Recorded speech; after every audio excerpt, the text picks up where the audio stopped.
नमस्कार, मैं प्रशांत मणि त्रिपाठी और आप देख रहे हैं प्रदेश तक। आज भी भारत की पवित्र भूमि ऐसी वीर वीरांगनाओं की कहानियों से भरी पड़ी है जिन्होंने 1857 के प्रथम स्वतंत्रता संग्राम से लेकर देश के आजाद होने तक भिन्न भिन्न रूप में अपना अहम योगदान दिया है। लेकिन भारतीय इतिहासकारों ने हमेशा से उन्हें नजरअंदाज किया है। भारत के पूर्वाग्रही लेखनी ने देश के बहुत से त्यागी, बलिदानियों, शहीदों और देश के लिए अपना सर्वस्व न्यौछावर करने वाले वीर वीरांगनाओं को भारत के स्वतंत्रता संग्राम के इतिहास की पुस्तकों में उचित सम्मानपूर्ण स्थान नहीं दिया है।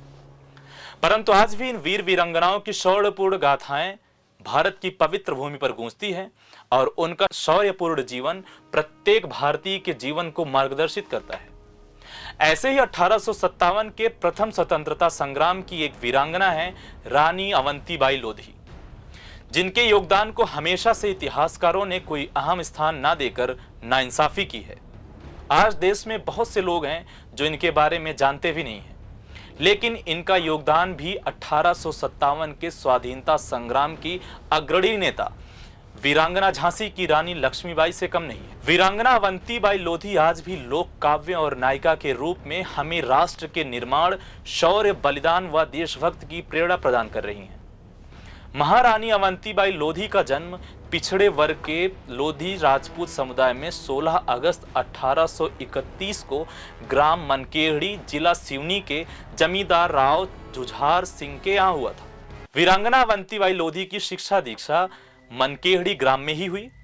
अपने बचपन में ही इस कन्या ने तलवारबाजी और घुड़सवारी करना सीख लिया था। लोग इस बाल कन्या की तलवारबाजी और घुड़सवारी को देखकर आश्चर्यचकित होते थे। वीरांगना अवंतीबाई बाल्यकाल से ही बड़ी वीर और साहसी थी। जैसे जैसे वीरांगना अवंतीबाई बड़ी होती गई, वैसे वैसे उनकी वीरता के किस्से आसपास के क्षेत्र में फैलने लगे। पिता जुझार सिंह ने अपनी कन्या अवंतीबाई लोधी का विवाह सजातीय लोधी राजपूतों की रामगढ़ रियासत जिला मंडला के राजकुमार से करने का निश्चय किया। जुझार सिंह की साहसी बेटी का रिश्ता रामगढ़ के राजा लक्ष्मण सिंह ने अपने पुत्र राजकुमार विक्रमादित्य सिंह के लिए स्वीकार कर लिया। इसके बाद जुझार सिंह का यह साहसी कन्या रामगढ़ रियासत की कुलवधू बनी।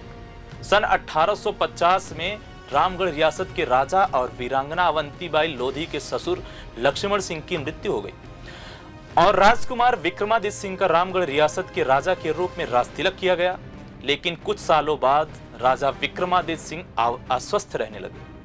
उनके दोनों पुत्र अमान सिंह और शेर सिंह अभी छोटे थे, अतः राज्य का सारा भार रानी अवंतीबाई लोधी के कंधे पर आ गया। वीरांगना अवंतीबाई लोधी ने वीरांगना झांसी की रानी की तरह अपने पति विक्रमादित्य के अस्वस्थ होने पर ऐसी दशा में राज्य का कार्य संभालकर अपनी सुयोग्यता का परिचय दिया और अंग्रेजों की चूल्हे हिलाकर रख दी। इस समय लॉर्ड डलहौजी भारत में ब्रिटिश राज्य का गवर्नर जनरल था। लॉर्ड डलहौजी का प्रशासन चलाने का तरीका साम्राज्यवाद से प्रेरित था। उसके काल में राज्य विस्तार का काम अपने चरम पर था। भारत में लॉर्ड डलहौजी की साम्राज्यवादी नीतियों और उसकी राज्य हड़प नीति की वजह से देश की रियासतों में हल्ला मचा हुआ था। लॉर्ड डलहौजी की राज्य हड़प नीति के अंतर्गत जिस रियासत का कोई स्वाभाविक बालिग उत्तराधिकारी नहीं होता था, ब्रिटिश सरकार उसे अपने अधीन कर रियासत का ब्रिटिश साम्राज्य में विलय कर लेती थी।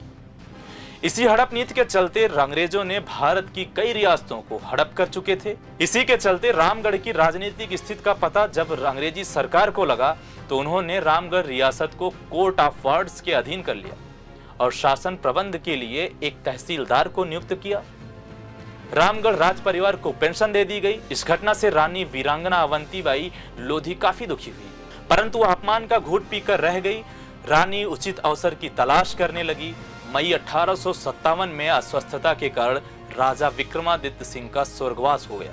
सन 1857 में जब देश में स्वतंत्रता संग्राम छिड़ा तो क्रांतिकारियों का संदेश रामगढ़ भी पहुंचा। तो रानी ने अपनी ओर से क्रांति का संदेश देने के लिए अपने आसपास के सभी राजाओं और प्रमुख जमींदारों को चिट्ठी के साथ कांच की चूड़ियां भिजवाई। उस चिट्ठी में लिखा था, देश की रक्षा करने के लिए या तो कमर कसो या चूड़ी पहनकर घर में बैठो।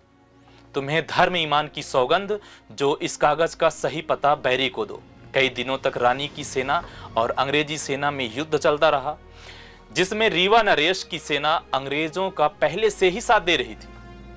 रानी की सेना बेशक थोड़ी सी थी, लेकिन युद्ध में अंग्रेजी सेना को चूल्हे हिलाकर रख दी थी। इस युद्ध में रानी की सेना कई सैनिक हताहत हुए और रानी को खुद बाएं हाथ में गोली लगी और बंदूक छूटकर गिर गई।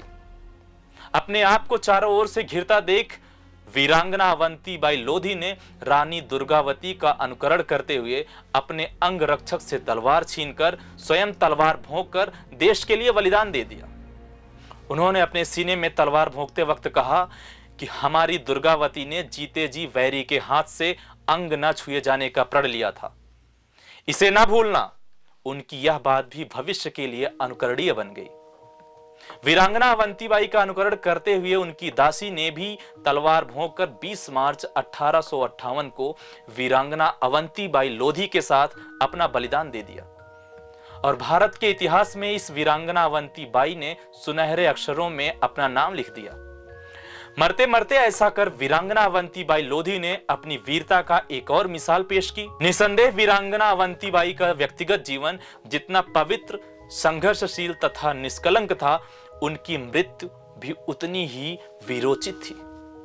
धन्य है यह वीरांगना जिसने एक अद्वितीय उदाहरण प्रस्तुत कर 1857 के भारत के प्रथम स्वाधीनता संग्राम में 20 मार्च 1858 को अपने प्राणों की आहुति दे दी।